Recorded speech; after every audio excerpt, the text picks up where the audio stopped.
అందరికీ నమస్తే అండి. 2019 నుంచి 24 వరకు అధికారంలో ఉన్న వైసీపీ హయాంలో మద్యం స్కామ్ జరిగింది. 3,500 కోట్లకు పైగా అని ఆల్రెడీ మనం చెప్పుకుంటున్నాం. దానికి సంబంధించి అన్ని మీడియాల్లో వార్తలు వచ్చాయి, అభియోగ పత్రాలు దాఖలు అన్నీ చూసాం కదా, అరెస్టులు కూడా జరిగాయి. సో ఇప్పుడు మద్యానికి సంబంధం లేకుండా వైసీపీ ప్రభుత్వ హయాంలో మరో స్కామ్ కూడా జరిగింది అని నేను ఒక 3 రోజుల కిందట ఒక వీడియో చేశాను. ఇప్పుడు మద్యం స్కామ్ విచారణ తర్వాత దాన్ని వెనక్కి నెట్టేసి గనుల శాఖలో జరిగిన 2,260 కోట్ల కుంభకోణాన్ని సిట్ బయటకు తీసుకురాబోతోంది. ప్రభుత్వం దాని మీద డెప్త్గా విచారణ జరగబోతోంది. సో ఇప్పుడు మద్యం స్కామ్లో ఆల్మోస్ట్ 90% అరెస్టులు అయిపోయినాయి. ఇంకా 1-2 అరెస్టులు మిగిలాయి. ఆ అరెస్టులు అయిపోయిన తర్వాత ఛార్జ్ షీట్ వేసిన తర్వాత ఇంకేముంటుంది? ఛార్జ్ షీట్ అయిన తర్వాత కోర్టు ట్రయల్స్ ఉంటాయి అంతే కదా.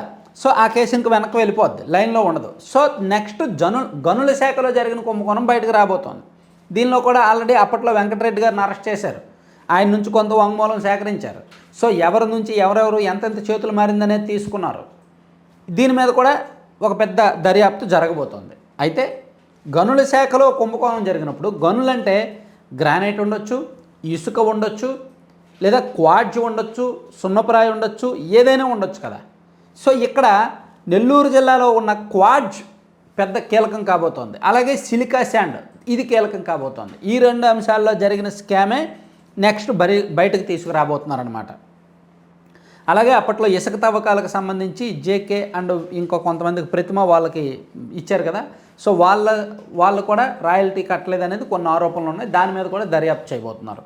ఇప్పుడు ఈ ఓవరాల్ స్కామ్లో ఈ గనులకు సంబంధించిన ఇప్పుడు మద్యం స్కామ్లో ఎలాగైతే అంతిమ లబ్ధిదారు బిగ్ బాస్కి నెలకి 50 నుంచి 60 కోట్లు ఇచ్చారనే అభియోగాలు సిట్ నమోదు చేసిందో, ఛార్జ్ షీట్లో చాలా స్పష్టంగా పేర్కొందో, దీనిలో కూడా గనుల శాఖకు సంబంధించిన వ్యవహారంలో కూడా ప్రాథమికంగా నిన్న జరిగిన అంటే ఇప్పటి వరకు జరిగిన దర్యాప్తు ప్రకారం ఇప్పటి వరకు పోలీసులకు అందిన సమాచారం ప్రకారం ఏంటంటే మాజీ మంత్రులు ఆయన ఎవరు గోవర్ధన్ రెడ్డి గారు, కాకాని గోవర్ధన్ రెడ్డి గారు అండ్ అనిల్ కుమార్ యాదవ్ గారు, వీళ్ళిద్దరి ఆధ్వర్యంలో క్వాడ్జ్ కుంభకోణం జరిగిందంట. దీనిలో 100 కోట్ల లావాదేవీలు జరిగాయి. ప్రతి నెల 20 కోట్ల వరకు బిగ్ బాస్కి వెళ్ళేది అనేది నిన్న బయటకు వచ్చిన అంశం.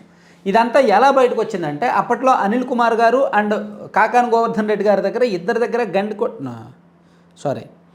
శ్రీకాంత్ రెడ్డి అని ఒక ఆయన ఉన్నారు, గంటికోట కాదు వేరే శ్రీకాంత్ రెడ్డిని, వీళ్ళిద్దరి దగ్గర అనుచరుడు, ప్రధాన అనుచరుడు ఆయన. ఈ క్వాడ్జ్కి మొత్తానికి సంబంధించి లావాదేవీలు నడిపించింది ఆయనే. అక్కడ చిన్న చిన్న క్వారీలు యజమానులు ఉంటే మీరు ఏదైనా తవ్వుకోండి, నెలకి కాదు టన్నుకి ఒక 7,000 నుంచి 10,000 రూపాయలు ఇచ్చేయండి అని చెప్పి ఆయన బేరం పెట్టారనమాట. ఇది బాగా అప్పట్లోనే ఆరోపణలు బాగా వచ్చాయి. సో ఈ మొత్తం స్కామ్ ఎన్నికలకు ఒక 2 ఏళ్ల ముందు నుంచి పీక్స్లో జరిగింది అనేది ఆరోపణ. సో దీనిలో నెలకు 20 కోట్లు వెళ్ళాయి అనేది. దాంతోపాటు లాటరైట్ ఒకటి ఉంది కాకినాడ జిల్లాలోను, అలాగే ఉమ్మడి విశాఖపట్నం జిల్లా పరిధిలో లాటరైట్ అండ్ బాక్సైట్ ఉంది. ఇది కూడా గనుల శాఖ కిందకే వస్తుంది. దీనిలో కూడా భారీగానే చేతులు మారాయి, ప్రతి నెల కూడా ముడుపులు వెళ్ళాయి అనేది మరో ఆరోపణ. ఇది కూడా బయటకు తీస్తున్నారు.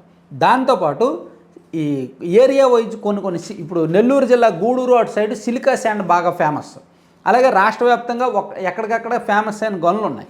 వాటి కేటాయింపు కూడా వైఎస్ఆర్ కాంగ్రెస్ పార్టీలో కీలకమైన నాయకులకు ఎన్నికలకు 2 ఏళ్ల ముందు అప్పచెప్పేశారు. మీరు అది ఏమైనా చేసుకోండి, ఎవరికైనా ఇచ్చుకోండి, కానీ నెలకి ఇంత అమౌంట్ పలానా చోటకు పంపించండి అని చెప్పారనమాట.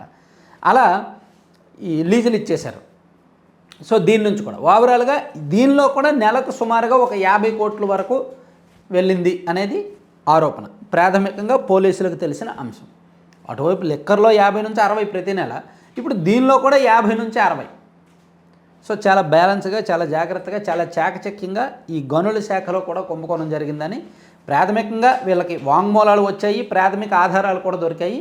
కొంచెం మద్యం స్కామ్ లైన్లో ఉంది కాబట్టి దీన్ని లైన్లో పెట్టట్లేదు. దీన్ని నెమ్మదిగా లైన్లో పెట్టి దీన్ని వెనక్కి తీసుకెళ్తారు. చాలా పకడ్బందీగా, చాలా ప్రొఫెషనల్గా, చాలా జాగ్రత్తగా, చాకచక్యంగా గత ప్రభుత్వ హయాంలో జరిగిన కుంభకోణాలని ఈ ప్రభుత్వం ఒక్కొక్కటి వెలుగు తీస్తోంది. అలా వెలుగు తీసి కేవలం ఆరోపణల వరకే మిగిలిపోకుండా ఆధారాలు చూపించడం, దానికి సంబంధించి అరెస్టులు చేయడం, కన్విన్సింగ్ చేయడం, మీడియా ముఖంగా హైలైట్ చేయడం, ఇవన్నీ చాలా వ్యూహాత్మకంగా జరుగుతున్నాయి అన్నమాట. సో అందుకే వైసీపీ లిక్కర్ స్కామ్ చేసింది అంటే జనం చాలామంది నమ్మారు. ఈవెన్ ఇదిలో కూడా అనుమానాస్పదమే కాబట్టి ఇది కూడా నమ్మే అవకాశాలు ఎక్కువ ఉంటాయి అన్నమాట.